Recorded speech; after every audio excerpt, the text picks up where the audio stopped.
How would you like a 15% discount to my daily email, the stack of stuff, the show notes, discounts to the conference, all of that? All you need to do is text the word show to 33777. You'll get the annual subscription with a 15% discount to my daily email. You'll get the stack of stuff, the links to the show notes, discounts to the conference, and so much more. All you have to do is text the word show, SHOW, to 33777. Text show to 33777.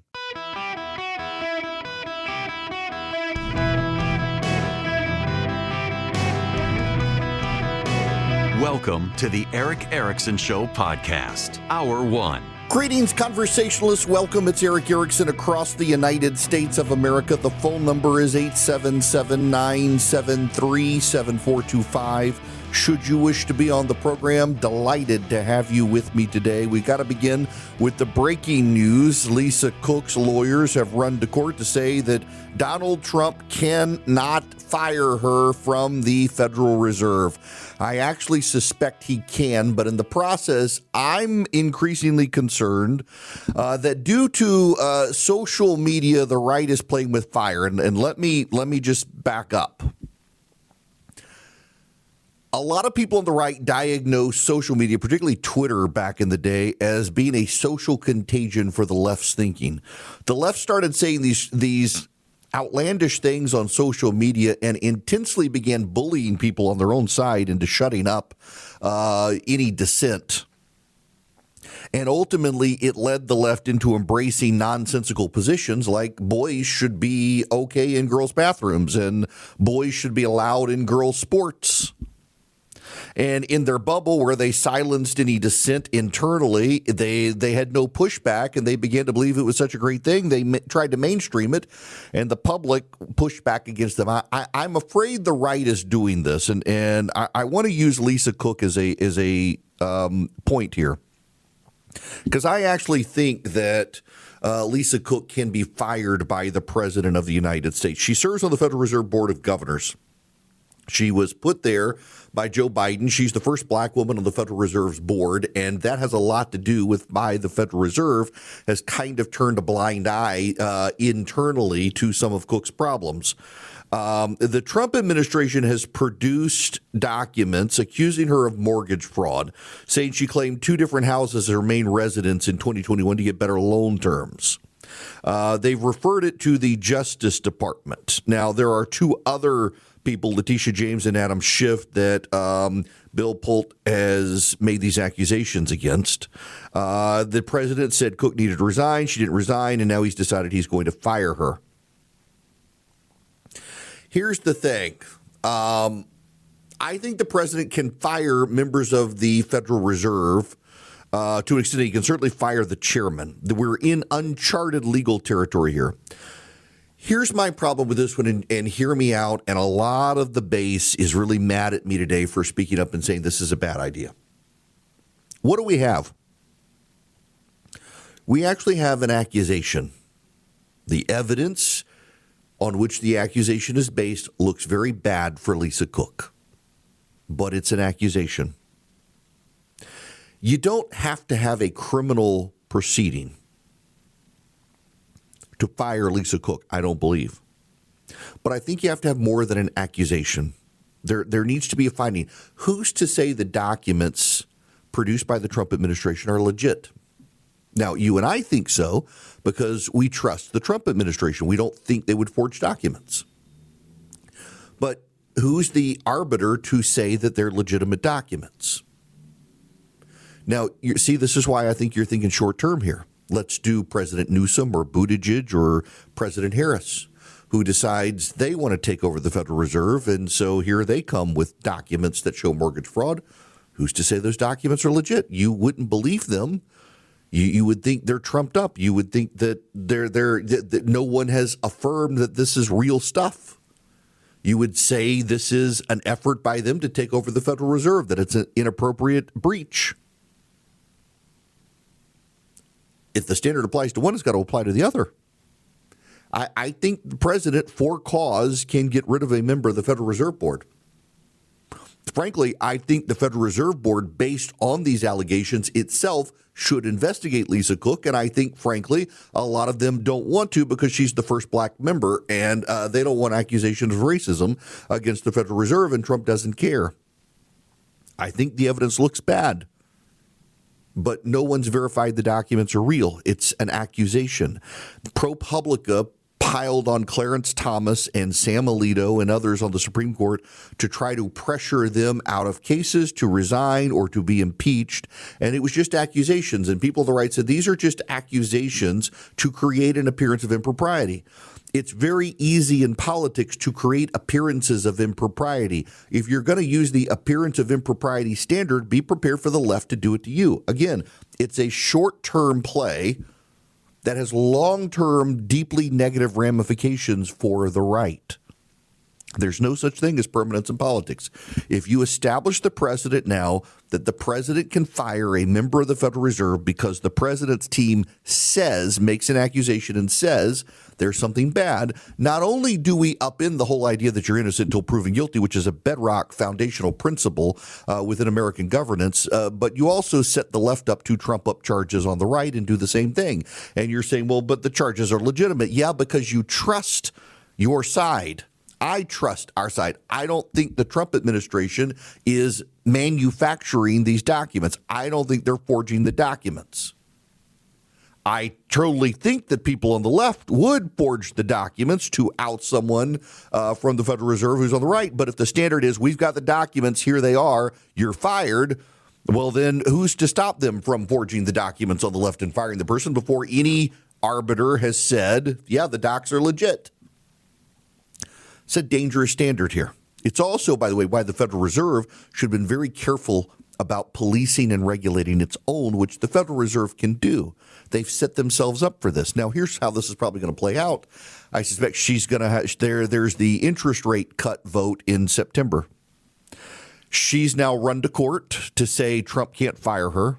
She's going to find a sympathetic judge in D.C. to say you're right. And there will be a hearing, and it will be dragged out, and it won't really matter. And she'll probably get through the vote in September and then see what happens. I just think that we're playing with fire on the right when we don't think about the long-term ramifications of how we're emboldening the other side. And I pointed this out on social media, and people were, whoa, surprise, surprise, the Democrats trump up charges.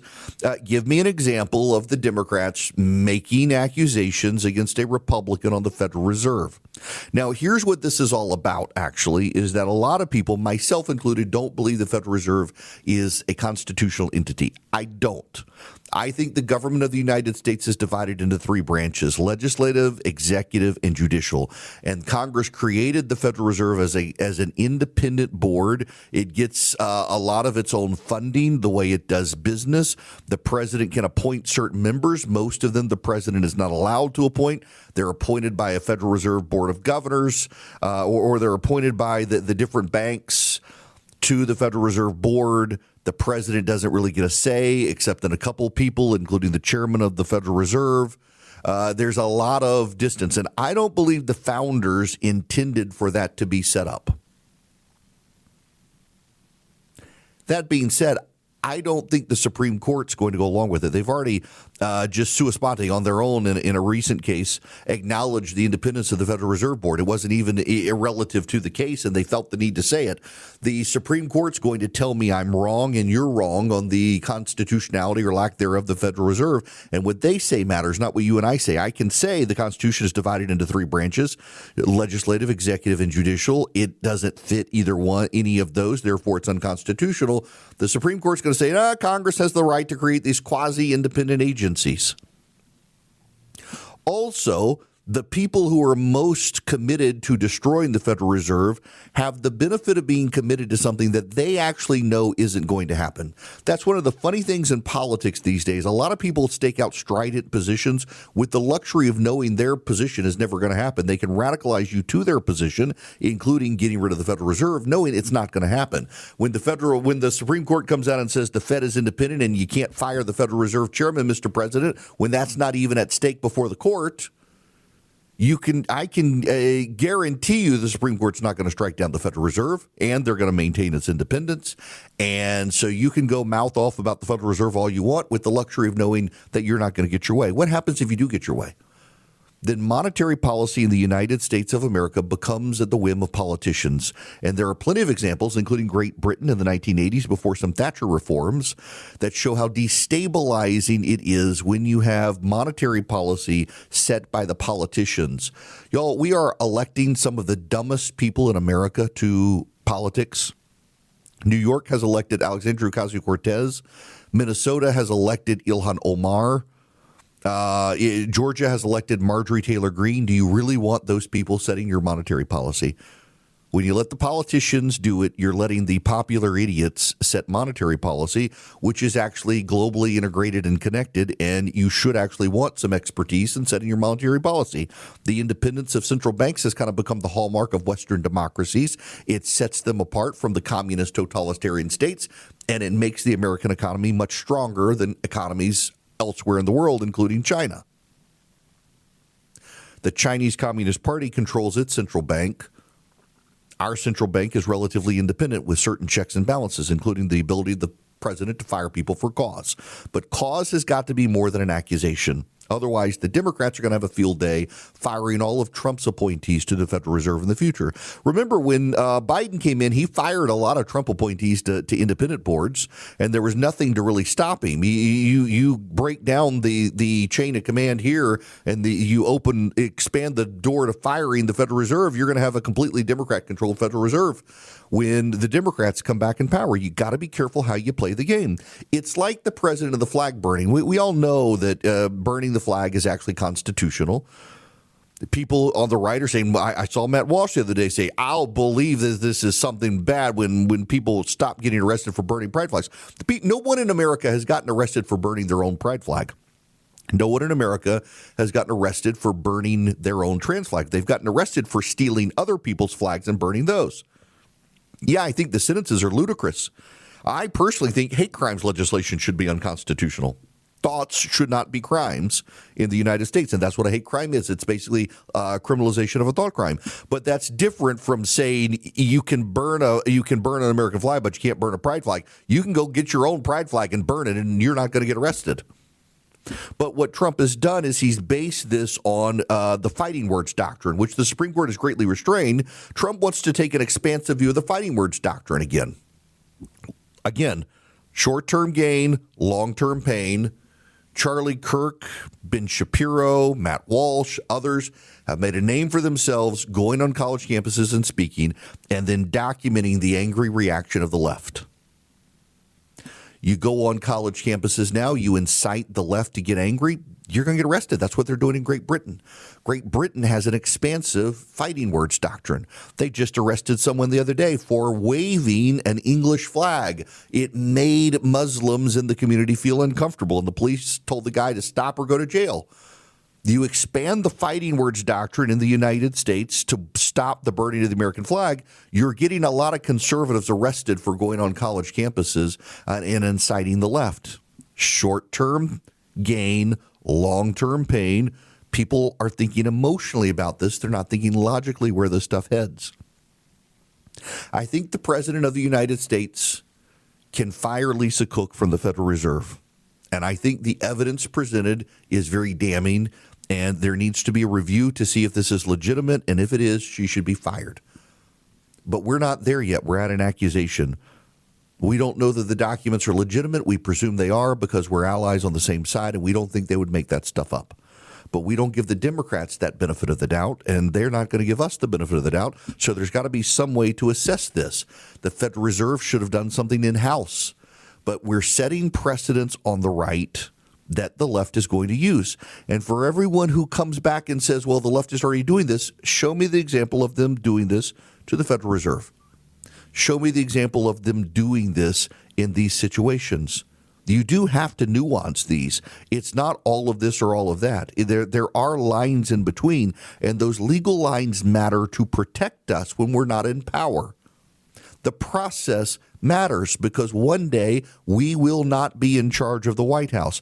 And if we start breaking down the process and the courts allow us to get away with it, the left will do it to us. That's why the process matters so much. And it's painful and it's slow and we don't always get our way. And that's the way the system is supposed to work. If it doesn't, well, then it's a free-for-all every time, and we're no better than some third-world kleptocracy, which is where we head if we continue to break down the rule of law and the process and disrespect the Constitution and the separation of powers, all because we just want to fight the other side. Hello and welcome. It is Eric Erickson here. The phone number is 877-973-7425 if you want to be on the program. You know, so when we come back, Howard Lutnik was on Laura Ingram's show last night talking about the president wants to keep 600,000 Chinese communist students in the United States. A lot of these bad ideas come from Howard Lutnik that are coming out of the administration. There's some great members of the cabinet, Rubio and Bessent and Elisa McMahon and others, and then Lutnik's just got some bad ideas. But again, this gets to playing with fire that I think we're rushing into this stuff emotionally.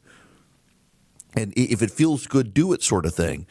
Take the Intel ownership. Elizabeth Warren was the first person to come up with the idea. Bernie Sanders supported her. Now Howard Lutnik's convinced the Trump administration to do it.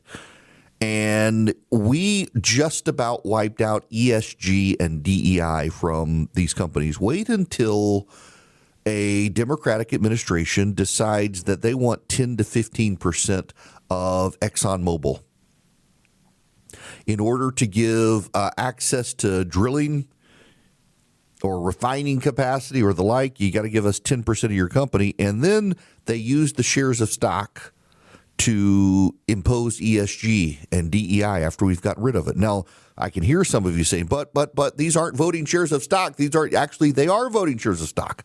Howard Lutnik has said they're not, but they actually are. The fine print is these are voting shares that the government has gotten from Intel, and Lutnik is just saying we're choosing not to vote the shares. He can choose not to vote the shares, but what about President Newsom or Harris or Buttigieg? It's their shares to vote, and legally they're allowed to vote them. These are problems we got to consider. Now, I need you to go to ericforhillsdale.com today because you probably ought to sign up for the capitalism class. You know, I had a conversation with a buddy of mine this morning who's on the right who said he was hanging out with some friends, longtime conservatives, and they were lamenting profit and how profit is bad. And these are conservatives. These are like well-known conservatives. And he and I were just kind of gobsmacked at it. In capitalism actually isn't bad. The free market is good. And the profit motive is actually fantastic. It's elevated so many people out of poverty. Take the capitalism class at Hillsdale College. Go to ericforhillsdale.com, ERICK, ericforhillsdale.com. Sign up today with Hillsdale College. Take the class on the Federalist Papers. Learn about the checks and balances. And you, too, will conclude the Federal Reserve isn't constitutional, whether the Supreme Court says so or not. You learn a lot about the Constitution, learn a lot about capitalism, citizenship. It's all for free. There's no cost. Do it at your own pace. Eric, ERICK, ericforhillsdale.com. ericforhillsdale.com. Sign up with Hillsdale College today at no cost and get smarter about topics you care about. Greetings, conversationalists. The phone number is 877-973-7425. I got to tell you, there are days I get on air and I'm just thinking, man, I'm just gonna make my audience mad, and I don't mean to. And every once in a while, I just feel like I gotta be the voice of caution here. That we get all excited about this stuff, and these become emotional decisions. And I don't know that we really are thinking long term. And we've just decided, I think, in the left and the right together have decided on each side, well, the other side's going to do it. Therefore, we'll do it first. And I think that's a terrible way to think and to operate in the political realm. This case is going to go to the Supreme Court, this Lisa Cook case, because the president's never fired a member of the Federal Reserve. And according to the way the Federal Reserve is chartered, some members the president actually has no control over, and Lisa Cook is one of those members. I think he should be able to fire her.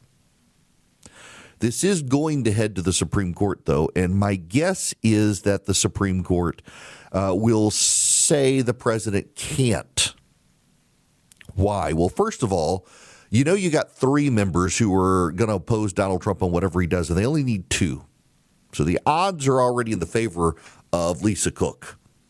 And then you've got Brett Kavanaugh and John Roberts are institutionalists, and they believe we should be slow to tinker with institutions.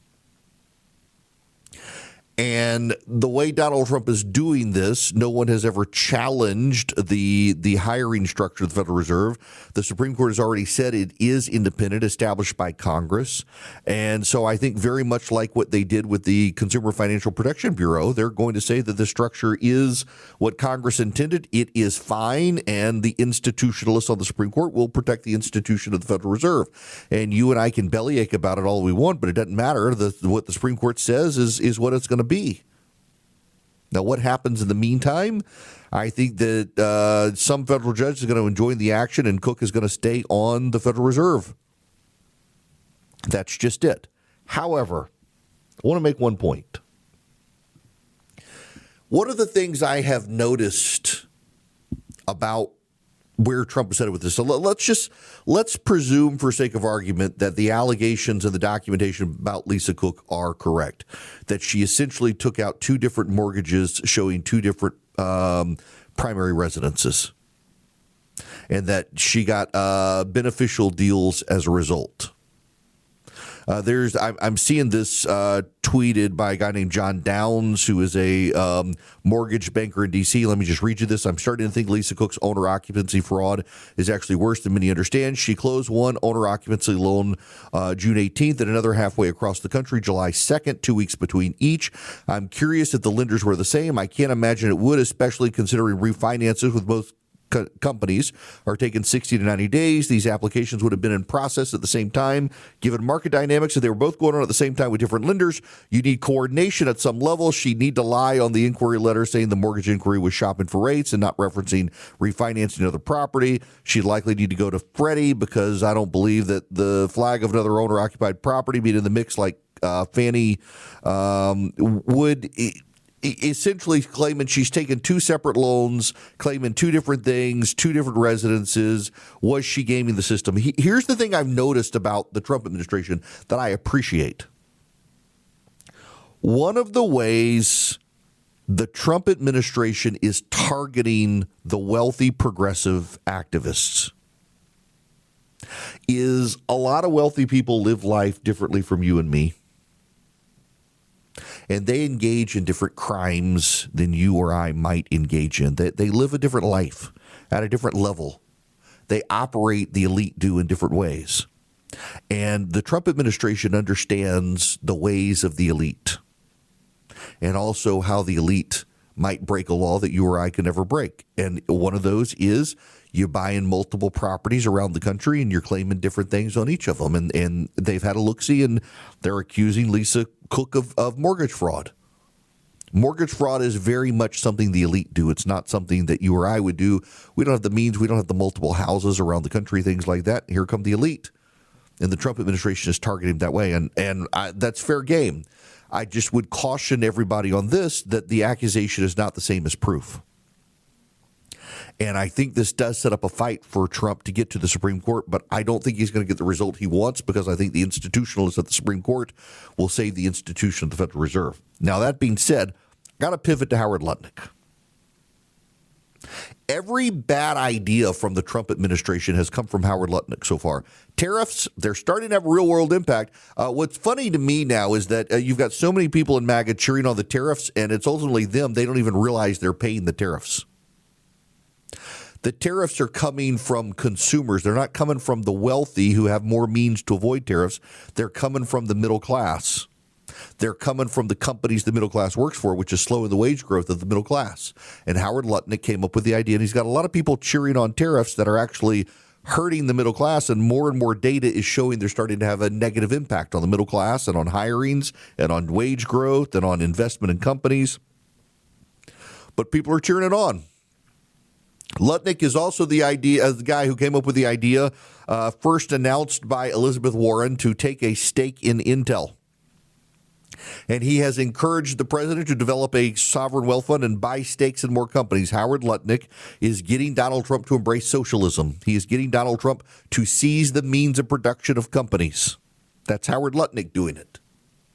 And the latest is the one that just hurts my brain. Howard Lutnik has convinced Donald Trump that we need to allow 600,000 Chinese communist students to stay in American schools. And Laura Ingraham, God bless her, got into it with Howard Lutnik last night. Listen to this, and also listen to how he pivots, realizing he can't defend the position. He goes to H-1B visas. But the issue is a federal government.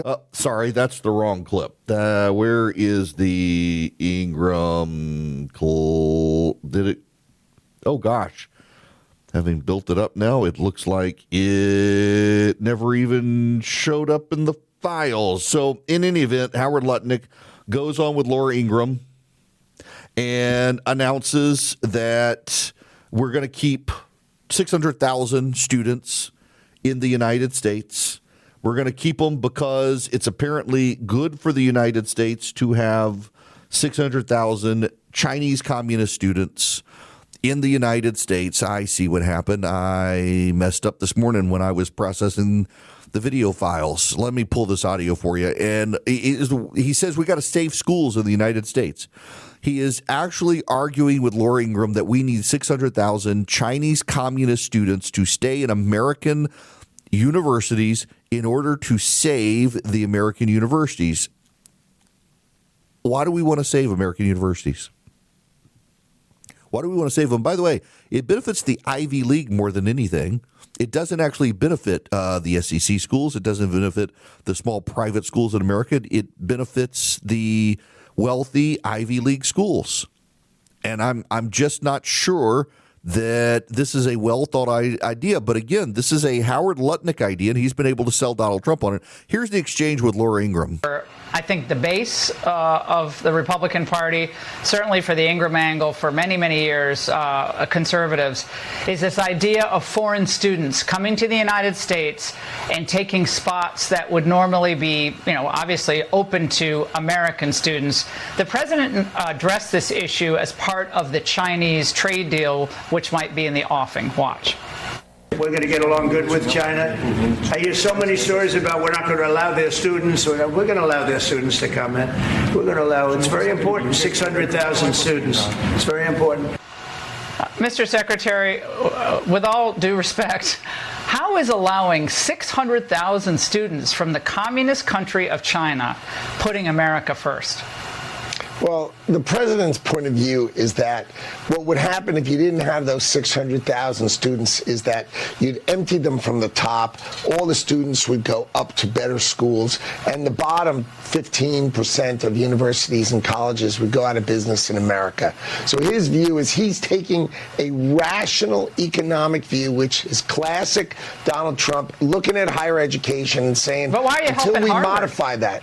That just helped Harvard and UCLA and UCal Berkeley and I mean you're all helping those schools. Why? They're like, basically factories of anti-American propaganda. Now they're getting a big influx of cash because of the Chinese students. I know President Trump has always been very pro-Chinese student. I just don't understand it for the life of me. Those are 600,000 spots that American kids won't get. Well, I'll tell you what I'm involved in. I'm involved in changing the H-1B program. Here the pivot. I'm involved in the H-1. No. Howard Lutnik is the guy who convinced Donald Trump we need 600,000 Chinese communist students to stay in the United States. He's in charge of the socialist takeover of Intel. He's in charge of tariffs. He's in charge of letting Chinese communist students. Notice that he's embracing Chinese-style state capitalism. That's what they call it. This takeover of Intel, state capitalism. That's the Chinese Communist Party's model. And he's involved in keeping Chinese communist students at American universities. I'm starting to wonder what else is going on with Howard Lutnik there, considering he's embracing Chinese-style state takeovers of companies and wanting Chinese communist kids to stay in American universities. 600,000 commies depriving 600,000 American kids of seats in colleges. And he says, it keeps these universities in business. No, it keeps out American kids who would go to those colleges. They can't go because the Chinese communists are there. And by the way, if a college in the United States of America were to go out of business because it couldn't get a sufficient supply of Chinese communists to keep it in business, I'm okay with that college going out of business. I'm not sure why Howard Lutnik thinks we need Chinese communists to subsidize American universities. Let the universities go out of business if they require subsidy from the Communist Chinese Party, which is where these students are coming from.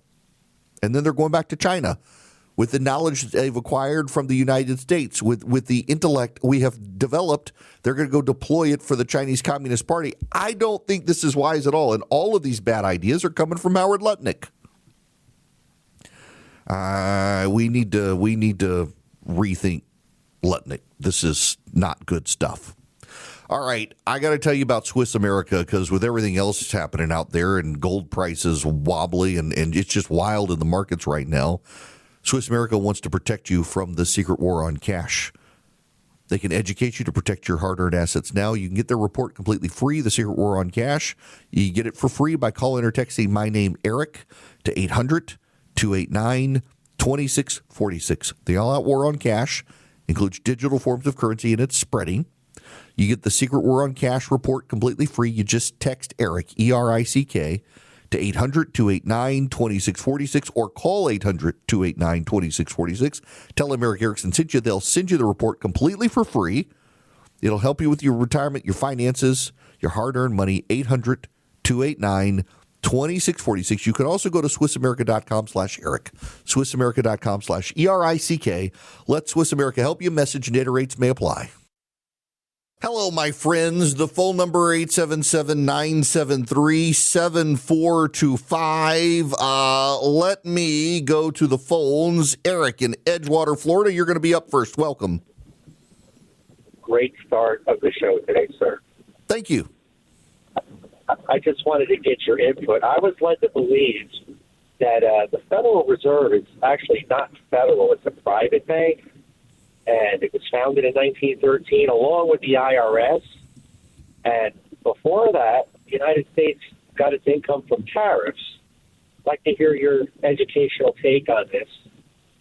Okay, so it was created by an act of Congress in 1913. It actually is a federally constructed institution, a federal bank, so to speak. And over time, Congress has given it more and more power. It's got two missions. Its one mission is to lower unemployment, keep unemployment low. Its other mission is to keep inflation low, and oftentimes those missions contradict with each other. There had been a series of financial panics in the country, and this goes back historically to the fights over whether or not the United States could or should have a bank. There are a lot of nerds who get very worked up over the idea of a United States bank and also the Federal Reserve. I tend not to be. When people yell the gold standard to me, those tend to be the obsessives, and my eyes glaze over, and I move away and try not to make eye contact with them. The Federal Reserve is in charge of putting money into our banking system, and the way they do it is they hold all the cash, and banks borrow the money from the Federal Reserve at an interest rate, at a bank rate, and then banks increase that rate and lend the money to us, and that's how the banks make their money. So banks get money from the Federal Reserve at about 4.5%. They pay interest on, and then banks up that to, say, 6%. So the banks are making a 2% profit off the money, and they're paying back to the Federal Reserve. The Federal Reserve restricts money into the American economy. When inflation is too high, it dumps money into the economy. When inflation is very low, they can stimulate the economy. The primary purpose was to provide stability by keeping the politicians out of controlling the banks in the country. They've actually worked very well. People are very suspicious of them. There are lots of conspiracy theories. There are lots of people who think they're unconstitutional. I'm actually in the camp that the Federal Reserve is structured unconstitutionally. The U.S. Supreme Court has refused to believe it. There are a series of banks around the country. Those banks put the members of the Federal Reserve System in place, the Board of Governors. The issue with Lisa Cook is that she was not a political appointed by the president. Well, she was confirmed. Actually, I take that back. She was one of the political appointees by Biden. A number of the Federal Reserve members are put there by the banks, like the Bank of New York and the like. And the president can't fire those people.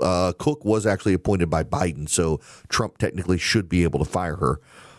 The Supreme Court has never specifically ruled on the entire charter and structure of the Federal Reserve. They have referenced it before. There have been a number of cases about it. And they, on their own, it's called sua sponte, when the court, without it being before them, raises an issue. Recently, in a matter of the president firing people within the federal government, noted that the Federal Reserve is independent and the president can't fire them. That was kind of the tell for me and others that they're gonna support the Federal Reserve.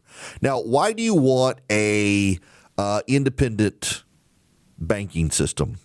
Some people don't. Some people think if the Democrats get in charge, they should be able to wreck the economy with the Federal Reserve. And if Republicans get in charge, they should be able to fix it, or other side would say wreck it. I kind of like the idea of an independent central bank that is aloof from the political maneuvers of the day. It breeds all sorts of conspiracy theories, and whichever side is in power thinks the central bank is out to get them. But it provides a lot of stability that countries like China don't have in their monetary system. Provides way more stability than we used to have. And a lot of people right now get the luxury of wanting to get rid of the Federal Reserve, knowing it's not going to happen, and also not having a sense of history of how bad things were before then. Now, to your other point, Eric, about tariffs, tariffs went away as our economy globally integrated and the income tax became a thing. Remember, we used to not have a federal income tax. The Constitution was amended to allow the federal income tax, and our dependence on tariffs went away because the revenue from tariffs was less stable for the government than revenue from income from the wealthy, which tended to be more stable, and that helped the country, for better or worse, grow. When we come back, more of your phone calls, and also the crime wave in Chicago.